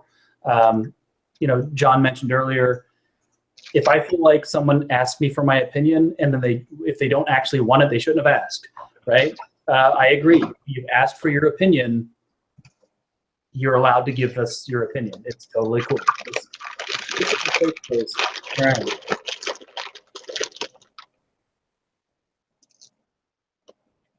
John? Oh, I didn't know if Andrew was going to say something else. He was. Oh, I thought I got. No, I thought I got muted. I'm eating candy corn. I thought I got muted again. Yummy. No, going back also to our previous topic of honesty. I'm going to go back to like the days of Ultima 9 and I mean, anybody who's been a Udic member or a Dragon for that long remembers when that game first came out and just the sheer betrayal that we all felt at that point. It's hard. We have a lot of hero worship for Lord British. We love his old games. We really wanted the next Ultima, or at least the Ultima spiritual successor, or whatever you want to call it. I do think they're trying. I do firmly agree with the fact that it's bad in a lot of things. I mean, again, I hate the chat system. I hate the fact that it's muddled in with all the combat and all the other crap. It just Indy brought up a great point. Like you're trying to read a quest log, like you're trying to read important information that you need, and it's scrolled past your screen because you're whacking on a monster, and it's frustrating. Crap. Wow. UO, all these other games, like you can have a separate combat log if you really want to go back and check out the numbers or whatever. But to me, it's very counterintuitive to break that into discussion chat. Particularly when it has NPC chat and player chat all in the same log generally. On top of that, the NPCs, and Richard did bring this up at the Udic discussion again, is the fact that the NPCs are not clearly defined. I mean, it's all one log and it's generally all one color, and it's not really easy to tell that is important knowledge because again, it's not like a lot of games where you just have a rolling journal or something that will immediately tell you all the pertinent information. That you keep track of that for your notes. Like I said, I do believe, though, for better or for worse, again, they are trying to make a game. They are trying to make it successful. I'm sure, like anything else, they're humans and they're going to stumble and they're going to F things up, because even the best ones out there they do it all the time. Like my wife and I have been longtime World of Warcraft fans, and we quit for an entire year and a half because they pissed us off that badly with one of their expansions, the Warlords of Draenor, because it just wasn't a fun game anymore. And I'm like, I'm not going to pay money for something I don't want to play. I do think that, again, once they polish the damn thing, and this goes back to, and I'm straying slightly off topic, early access, watching the sausage getting made really kind of blows for us as fans, and I'm sure it kind of blows for them as game developers, because we're seeing all the fucking shit we probably shouldn't have to see. I mean, we're seeing all the down and dirty crap that doesn't really get us excited. Like, I want to see a finished game. I want to play the game. I want all the cool story. I want all the cool shit. And like, I don't want to see the guts. If I want to be a game developer, I'd go be a game developer for that. And I do believe that they do suffer from that expectation, and plus the waiting game. I mean, I'll go back to Andrew's point. I mean, we've been waiting 4 years. That's not unusual in a game development time. It really is not. But for a fan who's excited and trying to keep that enthusiasm alive, it's kind of hard after a while. Like, you get burned out playing the exact same stuff over and over and not really getting any further progress. Or yeah, you can only rebuild your house so many times before you just kind of go, great, that's cool, and then I'm going to go play Skyrim because I can do that and go kill a dragon in the meantime while I'm doing it. Like I said, you have to kind of, I think, separate the fan love of Lord British from the reality of they are trying. They're not going to get it right all the time, and I wouldn't expect them to. But at the same time, I really am like everyone else. I'd really like them to make it pretty, make it ready, and get it the hell out the door by now, because we've been waiting a while. So I'm done rebutting that point. So saying you have to separate the fan love from the reality. Are you saying you have to be honest with yourself? So you yes, be honest honesty, with at that point. Yes, exactly. Yeah. So, but actually, I'm going to wrap this up neatly and actually defend Portalarium on a point there. No one, you're like, watching the sausage being made is a detriment to the fans. That's actually something that I generally agree with. I, as a designer, never fucking show anybody anything until it's done, because they'll annoy the shit out of me asking me if this part here is really going to look like that. And it's like, no, it's a work in progress. It drives me nuts. Any designer knows that. But that being said, this is a grand experiment here, right? We are in the age of early access. We are figuring out whether or not this works. I personally don't think it works well. I generally try not to buy early access games myself. I'd rather just wait till it's done. I'm not interested in paying for something. I just, like you said, you can only rebuild your house so many times. Once the whole experience is there, I'm going to go do it. It's just, frankly, for me, an economy of time. But that being said, it is a great experiment. It's really interesting to see what's going on here. It's almost like it's almost like a big, giant sociological experiment to see how well this goes over. David really, really wants to say something. All right, David, you get 1 minute. No, I'm good. All right, David's good. All right, so let's move on. Let's walk away from combat. Unless, Sempiternal, you are here now. Do you have any burning combat questions now that we can see your face? Combat questions? I don't really have any questions on them. It's just, I got to echo what David said. It's just combat. It's just not fun, and you spend a good majority of your combat, if you're trying to do a min-max type thing, stacking these cards. So you're focused so much on the cards that you're not even really doing anything with the combat. You're not seeing your avatar fighting anything. You're just watching these decks of cards. It's just feels like there could be some better way to go with it, and it's been years and years, and it's never really been revisited. All right. Well, thank you. That'll be our closing thought for combat. We can always jump back into this. So that's a really good time for me to mention this. Giant thank you to all of my Patreon backers out there. You guys have enabled me to re-equip the kitchen that I basically threw in the trash when I went on sabbatical. I'm getting supplies, I'm getting ingredients, I'm getting really helpful things to help me bring you Dragonsmeet, help me bring you recipes, help me bring you trinkets and events and all the wonderful things that you've come to expect and love from the Hearth of Britannia, which is exciting for me too, because I want to do those things. So a giant thank you to my Patreon backers, and why that's relevant right now is Patreon backers. You only have to back me at $1 a month to vote on things. That's $12 a year. $12 a year to be able to vote on when the next Dragonsmeet is going to be, to vote on topics, to give suggestions for topics. While anybody out there realistically can email me at rusticdragon@gmail.com, and I am going to read it, I generally, I'm going to be putting all the polls out to the Patreon backers. Like I said, it's $1 a month. It helps me. It gets you the inside info, gets you spoilers on events, and all kinds of fun stuff. The next big vote is actually going to be where Hobloth 4 is located in game. So it's obviously going to be in Austin, Texas, but is it going to be in Moonglow? Is it going to be in Minot? Is it going to be Intrinsic? It is not going to be in Cleveland, Andrew. I'm sorry. Although we could role play that it's in Cleveland. We could actually have an Ultima 2 quest at Hobloth 4 where we go to Cleveland. We can do that. I'm fine with that, if and only if you bring a Roman burger for me to eat. So that being said, thank you, Patreon backers. If you guys want to vote, if you guys want to bring back the combat topic and you want to do that later, and again, vote, right? It's only $1 a month, and I absolutely appreciate it. And everybody out there who believes in the Hearth also appreciates it. So big thanks from me to you guys. We're going to move on to the next question on the list, which is, who here is PvP, PvE, or both? Oh, curious about that. What are your thoughts on the respective experiences? Like, do you like PvE more than PvP, et cetera, et cetera? We do have another email from Mr. Frank Baxley. I've tried PvP in other games. It's not for me.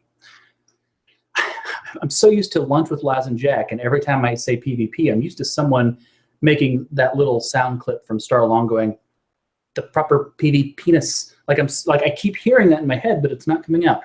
Anyway, so PvP is not for Frank. He doesn't want to be forced into it ever, but since he always has the offline game to retreat to, he feels that, it doesn't really matter to him what's done with PvP, and he hopes that the PvPers get what they want. Frank plays PvE because he plays solo, and from what he's played so far, which is about half of the Path of Love, the PvE game is fine. Just needs more balancing. If you follow the story, you go from 1 skull difficulty straight to skull 5 skull difficulty, and then that totally needs to be fixed. Frank believes that the PvP, or rather the PvE, will eventually be good. Thank you for that email, Frank. And Majoria70 says, I play PvE, and I'm willing to play PvP, but it's not my most interesting thing to do. I do love to do boss kills and run challenging scenes with the group. It helps me improve as a player. Plus, we have some very fantastic people in the game, I agree with, and from many parts of the world. I love that being connected to such distant lands and countries like that. It's truly amazing. So for the PvP, a few times that I've flagged, I've been nervous and totally begged for mercy. I do think the people I was with might have felt sorry for me, but sometime, I wouldn't be sure. So who knows? I did PvP in WoW, even if it... I'm sorry, I'm not sure how to interpret that sentence. I'm just going to read through this ahead of time. I have a hard time following this text sometimes. So majority still thinks that PvP, we need some PvP quests, some crafting quests and achievements and reasons to explore the world and do things. And she's hoping for an abundance of this, even repeatable quests for those who must have quests all the time because that's their thing. Okay, that's totally valid. So everybody here, PvE, PvP, what are your thoughts? Let it fly, jump in. Both? Whatever, Well, I meant just like PvE and PvP, both, as long as the combats are as long as the combat mechanics are fair, not fail. Sort of segueing back to combat, not really, I'm sorry, but like a recent game that came out, PvP, For Honor, I get my ass kicked. Do I blame the other person for being a cheap asshole? Sometimes. Do I blame the servers for peer-to-peer? Sometimes. But half the time, I blame myself for actually losing. Not necessarily the other person, because it's a test of skill. So that's where I like PvP, as long as the combat's fair. If it's cheap, like you get just jumped on by 50 people and you're not given a chance, then it's sort of shitty. But a recent video came out where one individual took on 9 players at the same time in For Honor, and he could have died, but actually properly executed the right maneuvers, was able to kill them all. But that's because the person was skilled and lucky, and the people that he was fighting were stupid. But the combat was fair. And as long as the combat's fair, I like PvP. So if the combat's fair, you're totally fine with PvP. I think that's a totally valid statement. I feel the same way. But I saw a wonderful thing many, many years ago. I think it was on Something Awful forums. PvP, it's like, yeah, well, I'd be able to beat you if you weren't using that class. Yeah, I'd be able to beat you if you didn't use that spell. Well, yeah, I'd be able to beat you if you weren't using your mouse. And it just gets more and more ridiculous as it goes on, right? I'd be able to beat you if Amazon Web Services hadn't gone down the other day. It does become an interesting question of what is fair. It's kind of hard to define that sometimes. It is, and I completely understand that, but and I do agree with everything you said, because sometimes there'll be like spells that are overpowered. Sometimes somebody will perform a special technique that's unblockable. But at least in For Honor, if you're good, you can do everything. You just need to be good, and that means you're fair. So you'll get hit with like some guy will pull out a bow who's not normally supposed to pull out a bow. If you catch him, you can dodge in time. Somebody is going to hit you with an unblockable. If you hit the right button at the right time, you can actually block the unblockable, even though it's an unblockable. You just have to be, it's weird. That's because the time frame of actually hitting a parry is actually so minute. If you're good, you can survive. Not, you can be killed no matter what you do because we're zerging you. It's, you can zerg me, but you're going to lose because I'm good, kind of a mentality. That's the type of games I like. Gotcha. Anyone else have thoughts? PvE, PvE versus PvP? If you don't mind. No, of course not. That's what we're here for. All right, cool. So I've played a lot of MMOs. Actually, used to run panels about free-to-play MMOs, specifically at conventions and stuff like that back in the day. To me personally, I'm mostly PvE. That's because I spend a lot of time playing MMOs with by myself. I only like to typically group with stuff with people that I know in real life. That being said, I have enjoyed PvP games before, and to me it all depends on the how do I word this? The kind of the culture, if you will, like the actual like other people playing the game, in the community that's in how they participate it. So many PvP games nowadays, everyone, on average, if you're doing PvP, like everyone's just they're assholes. They come up and they cheat and they're just complete assholes, and that can completely ruin the experience. But at the same time, I've played other PvP games where the community's been like really cool, and it's just like, hey, we're just here to kill each other and have fun. And so to me, whether or not I'm going to do PvP versus PvE depends entirely on the community in that game. Now, that being said, another contributing factor that I like too is I think there should be. So probably the best PvP experience I had was, in a game, was probably 15 years ago. There's a game, and it was called Gunbound. I don't know if it's still around or not. It was essentially Worms, the MMO. If any of you guys are familiar with Worms. But one of the best things about that game that I really liked is, even though it was kind of this turn-based combat kind of a thing, is it had a really good balance of, if you were skilled enough with the controls and with your feel of the in-game physics engine, right? It didn't matter what your experience level was, it didn't matter what your gear was, right? You could beat somebody. That being said, having somebody that wasn't as skilled could gear up, and in that game, the only way to actually gear up was to actually buy stuff with cash. With either in-game currency or with actual cash. And in which case you could gear yourself up, and then it would certainly be easier to kill other people. But I always liked that, because there's always going to be different skill levels when it comes to gameplay. And to me, the best PvP experiences are the ones that are somehow able to manage to balance that. So in my opinion, skill should always trump like gear and stats and like character type and all that other stuff. But at the same time, like, you should, if you're not as skilled, you should be able to make up most of the gap by doing other things like grinding for gear, or building your character a certain way, or because not everyone has that fast twitch muscle has the time to devote to a game to develop the skills to get to that high level of it.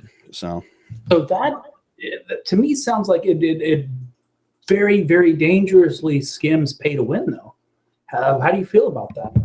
No, it often does skim pay to win. It's a very fine line, right? And if you go either way, then you'll end up then you can end up totally pay to win, right? If like I said, it's like I said, so you have to stay. It's a big balance game you have to play, and it takes a lot of work. That being said, when it's done and it's done well, it can be actually one of the most satisfying PvP experiences that you can find out there. But yeah, I will say, yeah, it's a very it's a very fine line. I've played a couple of games that went totally pay to win, and those just can suck. And that's why I say that, like, in the end, it should be, if nothing else, that skill will always trump gear. In my opinion, you should always be able to play better than what gear and character build and should can make you. But ideally, you wanna in my experience, it's that fine line you really want to meet. So there's definitely a fine line between pay to win and skill, which could be its own topic. But to kind of hit home the point you said earlier, for you, PvP is really a function of the people. You enjoy PvP when it's a good group of people, and you don't like it when it's not a good group of people. I think that's totally understandable and a valid thing to say. Does anybody have any other thoughts on PvP, PvP, or PvE, PvP, or thoughts on what Aaron just said? I do, but if Brad wants to jump in first.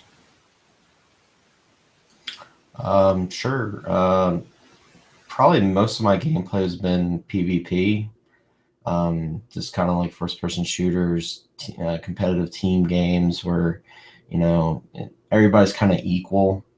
You might have classes, but everybody on each side of the team has pick of those classes. But man, I love like PvE type games too. World of Warcraft, I think, did a lot with that. Probably I enjoy PvP when it's a consensual game, which is kind of weird to say, but I mean, like, when everybody's there to play against another player. They're not, out mining ore, and then you got some guy that comes by with 6 GM skills, and he just pours you to death, and then doesn't even take your stuff. He just does it to be a jackass. I like games where, skill kind of determines it more, and maybe how you build your character. So you like skill, similar to what Aaron said, and you want your PvP to be consensual, because no means no. Stop sending me dual flags. I think that's valid. Consensual PvP-ness. Anyone have a thought there on PvP? David, you unmuted? Oh, yeah. In terms of the whole consensual things, it doesn't necessarily need to just be consensual as long as the mechanics are fair throughout. So if I'm mining and some dude like jumps me, I want to be able to think, okay, he's not just quickly zerging me. Yeah, he'll get like 2 quick hits on me, but if I can dodge this third one and not die, I could probably handle him. I mean, like, I do like consensual PvP as well. I do play MOBAs. I do play like lane-based games and arena-based games. Those are great. But for a game like Soda that was supposed to be like a world, where sometimes maybe you do really want to mine. Maybe you need to mine in this very dangerous PvP area. While I'm mining, I don't want to if I get jumped by 10 people, I want there to be a chance for you to survive. Even if it's just like you got to look ahead and then they got to book it. It's not like, oh, we cast 10 Armageddon spells on your ass. So you're talking about not abusing the flag unflag mechanic. Yes. Bam, I'm in PvP. I get 1 cheap shot, and it's bullshittery. So your PvP flag, he's not, and then he flags himself for PvP with a big fucking pyroblast and one-shots you. Pretty much exactly that sort of stuff. Yeah, that's bullshittery. I mean, there are mechanics like that that's in the game. I mean, they got zones that you can only get the resources at the PvP centric locations. But I also hate, like, okay, there's, I don't know, there's 4 or 5 people. I understand you not getting a warning because everybody wants to play an assassin class. Everybody wants to be an assassin every now and then. And everybody wants to go hide in the bushes and stab a motherfucker.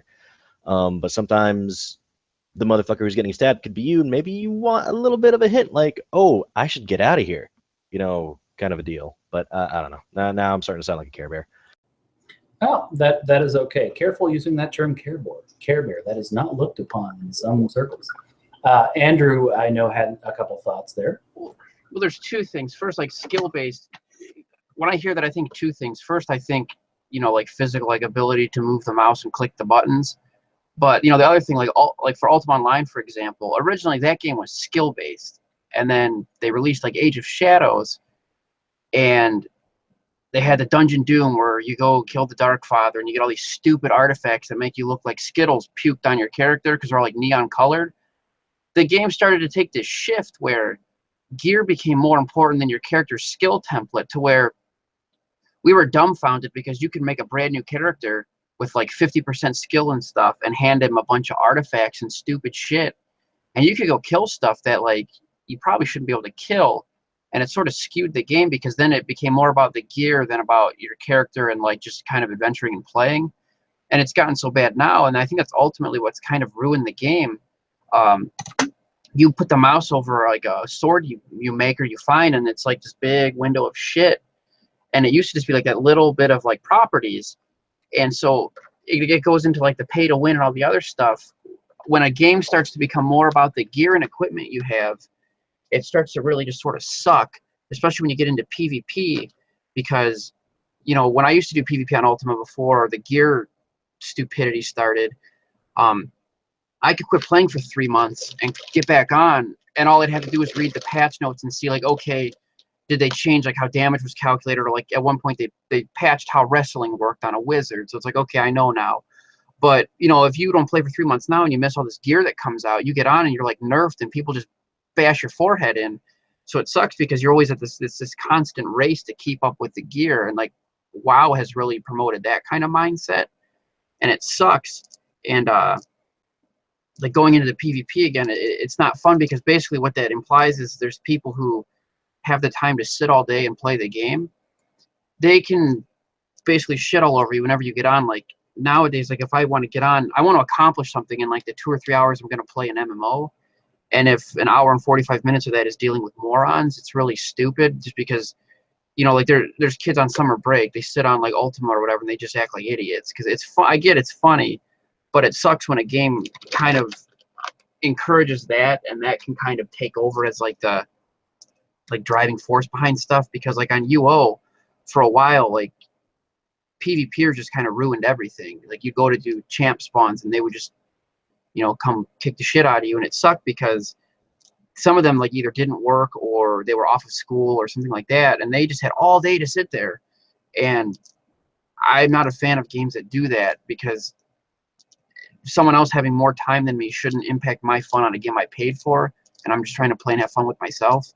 So I don't really know where the hell I was going with that other than to say it's kind of dumb, and it's good when a game doesn't do that. So if you can turn off the PvP and leave it off, or like there's good guarded zones, or you're made well aware, like, hey dummy, you're walking into a PvP zone, if you suck at PvP, turn around or run through here naked, so if you get killed nobody takes your stuff.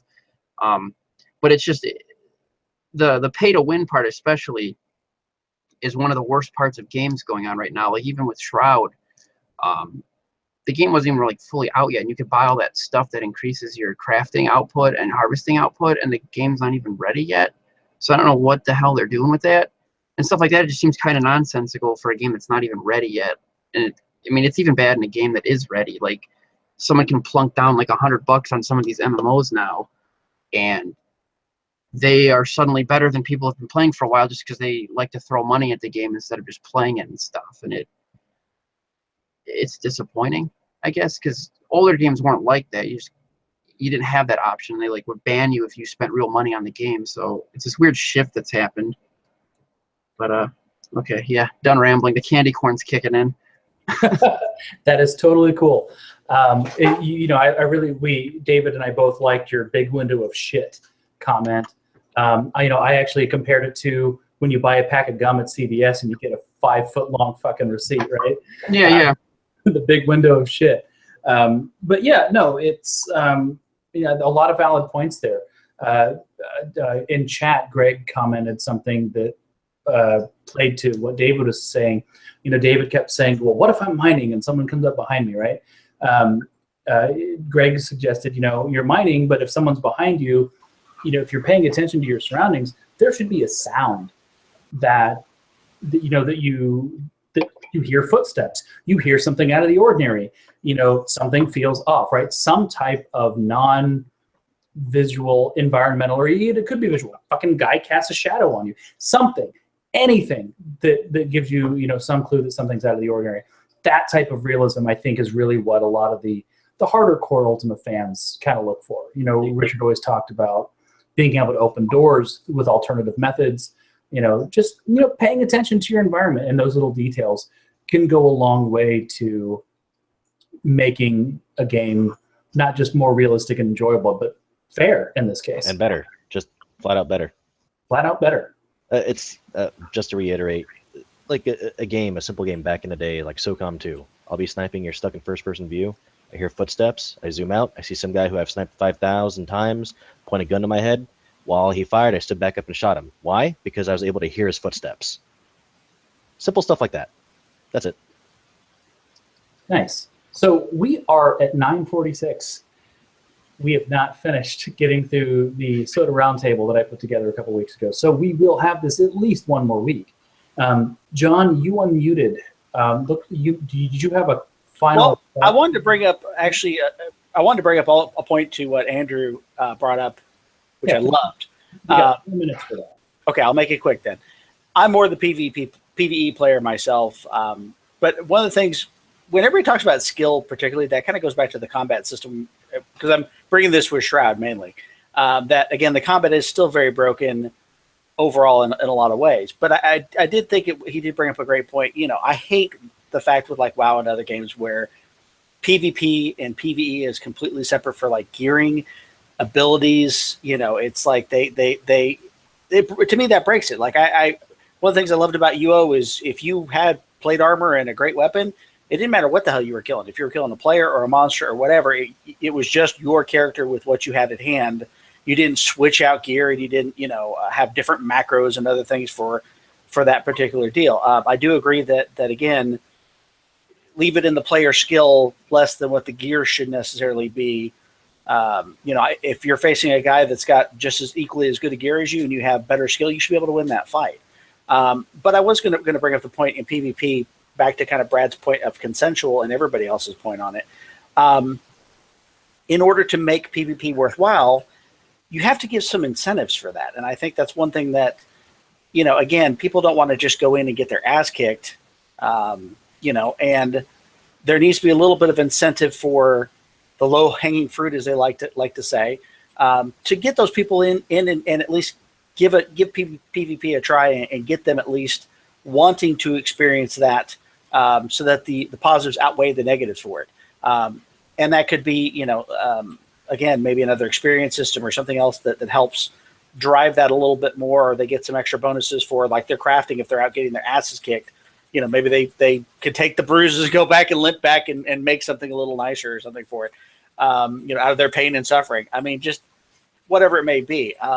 But I do really think that, again, I like PvE stuff because, again, I'm generally a role-playing player, so I'm looking for the story and all that stuff that goes with it. I do think that a lot of games fail to, I guess, really fail to make role-playing a part of their PvP experience. Like, that was one thing that UO did really well back in the day, was you had the big orc clans and you had the big groups that went out and mass murdered players in character and really enjoyed doing it. Hey, Seth. But I would like to see also with Shroud that maybe they help promote that community for the guilds of people that want to be PvPers. Because I know the PvPers right now are also a little bit equally frustrated because there's not a lot of people out there for them to actually hunt and and kill. I mean, I know like they were talking about making they want to keep the Shardfall areas flagged so that there is some danger. But I mean, also to keep the, you know, give the warnings to the players if they're wandering into a zone that may be dangerous as to why they should continue to stay there. You know, to give them a little reason to risk that danger. You know, risk versus reward type of things. So I'm done. Well, thank you for that. Phoenix, you made it in time just for closing toasts. So welcome to the Hearth of Britannia. All right. So with that, a lot of good points. Several people, thank you. Several people, you know, definitely let fly. We heard some interesting words today, like sucks and stupid and Care Bear and consent. You know, a lot of loaded terms. Also, fucking and great words. But you know, that's what we're here for. You know, you can't make something better without discussing it. It's also an interesting thing to baby meditate. You know, is it fair to judge something before it's done? You know, I as an artist mentioned earlier, I don't like to show people things until it's done. So I think it is fair to be angry. Well, I don't know if it's fair to be angry. I think it's fair to be passionate and charged and vocal, and even, you know, you can be as hypercritical as you want to something that's in development, as long as you're willing to come look at it one more time when it's done. I think that's fair. I think you owe anybody creating something that if you're going to give them crap before it's done. So here we are giving the crap. So Portalarium has always been very thick-skinned about that. So thank you, Portalarium, for, you know, letting us get together and just talk terrible things about you in the game and the state of affairs right now. But that being said, there were also some good things. Majoria and Frank Baxley had some, you know, they were very happy with the state of certain things right now. And as we mentioned last week, which ended up making its way into a Church of the Dark Star sermon, you know, there are some definite great things that are going on. So, you know, always going back to what I said last week, trying to focus on what's working and not necessarily lamenting the things that we don't have. Certainly things that are still up for debate, like combat, it's worth arguing over, but certainly not worth losing sleep over. So we've got, I guess, two-ish new people. I'm not sure. Well, Greg's here. Well, he's not going to be able to unmute because he doesn't have a mic.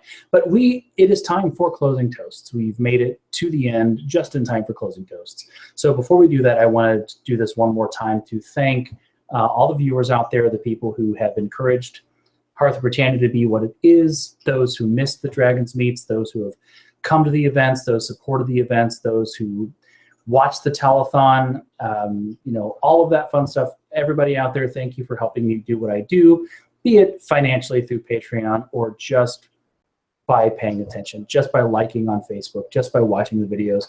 Thank you so much. If I feed off that energy, if you guys didn't care, I wouldn't care. I would still totally make really cool Ultima shit for myself, but it's awesome when I can make it for you guys too. So yeah, so let's have some closing toasts. I'm going to start on the far right and put Seth on the spot. He's been to Dragonsmeet before. He knows what closing toasts are about. So Seth, would you like to give us a closing toast? Fear I don't have anything to drink, but I would like to thank all the wonderful people I got to meet last weekend. To meeting wonderful people last weekend and not having anything to drink. Should I drink to that? Or I'll drink to it. You should, just because I can't. I'll live vicariously through you. Fair enough. That makes sense. We've got your back. Houston. I'll just echo the same thing. Last weekend was really great. Got to meet people from around the world that I had known for years. And I hope to get to do it again sometime in the future, and especially for Hobloth in November. So, cheers.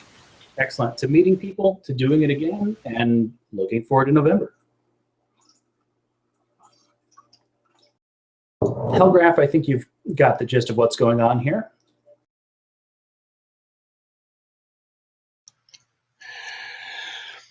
Beginning to sound like an echo chamber, however. Everyone toasting the wondrous events of last weekend, and while they were great and awesome, and I was glad to take part in them. Seems somewhat almost off topic to keep toasting that event there. That's totally fine. To off topic toast. Indeed. Put it on the table.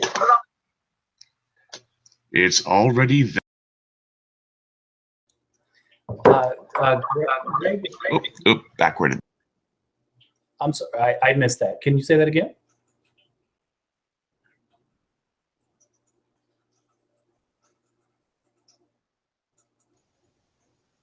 I think it was just in terms of him not being muted.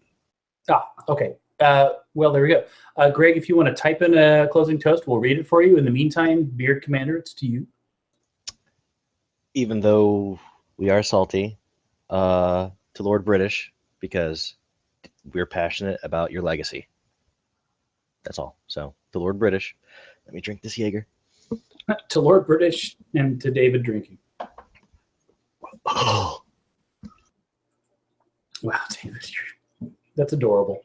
Sempiternal? I'll just say, here's to your fuck, Joseph. To what? Oh, Here's to your fuck. okay. Well, fuck. All right, to fuck. Ooh, I am so low. Arkin, I think you understand what's going on. To Ultima 2, yeah. This is my Fago. It's white trash's finest. I didn't know you were a juggalo. That's awesome. So I was wondering when Ultima 2 was going to make an appearance. So absolutely to Ultima 2. If you make it to Hobloth, I absolutely, we are going to have some type of little mini Cleveland Ultima 2 thing. Is it in May or is it in November? It's in November. Why the hell did I think it was in May? That is the Festival of the Silver Serpent. That is Unseen Dragons event. That is spectacular as well. It is much more personal and crafting heavy and much more food oriented than my events because of the economy of scale. I think advanced registration is closed for that. Those of you, anybody out there watching, if you want to go, you may still be able to get a spot. Festivalofthesilverserpent.com. It's a mouthful. I totally recommend that you check that out. It is a fantastic event, and there's going to be a lot of fantastic things happening. How many times can I say fantastic? So fantastic. All right. So yeah, that's what's in May. But Aaron, it is to you. Oh, okay. See, so you guys have all been like taking shots out of, I don't know what you're drinking. The only thing I have to drink within arm's reach is some 101 proof rum. So, given all the toasts we've had leading up to me tonight. Yeah. Sorry, what? For the record, Yeah. Diet Birch beer. Okay. So what was your toast to, Aaron? I missed it. I'm sorry. I have not given it yet. Okay. I was just commenting that the only thing I had to drink within arm's reach was 101 proof rum, and we've done a lot of toasts. So, welcome to the Hearth of Britannia. yes. So I'm just going to do this. David, you're welcome to unmute and get in on with this me because I can only think of one thing to toast to, and that's the hype train. It has no brakes. Oh, it has no brakes in the hype train. Chugga chugga. Okay. It's an Atlanta Fry Factor fencing. Trifector.com. You with your Zorn cunt and your Ober cunt and your And my undercunt. and your under. Sorry, inside joke during closing toasts. Greg Olson writes in chat to friends, feckin' being passionate about our favorite things, and to Hobloth, and he raises a shot of beer barrel bourbon. So I think my toast should probably be to fantastic, which is my catchphrase for the night. But gosh, what should I? Actually, I'm going to bring it all the way back to the beginning. My toast tonight is to the pursuit of virtue, specifically honesty, my favorite virtue. Strive for unity. Worthiness precedes reward. No, wait. Strive for honesty. Be honest with yourself. Be honest with others. Always seek truth. Not everyone's perfect, but we can try. So to honesty. And with that, this has been another Hearth of Britannia Dragonsmeet. Thank you so much for attending. Thank you so much for watching. Those of us that are here in the chat, we're going to stick around and we're going to have some offline after Rebel, where it all gets put on the table. Tune in approximately 2 weeks. Indeed. Tune in approximately 2 weeks if you guys want to have input on when the next Dragonsmeet will be. Jump on Patreon, $1 a month. Vote on the next Dragonsmeet time. And until then, I'm Rustic Dragon. This is the Hearth of Britannia, and we'll see you next time.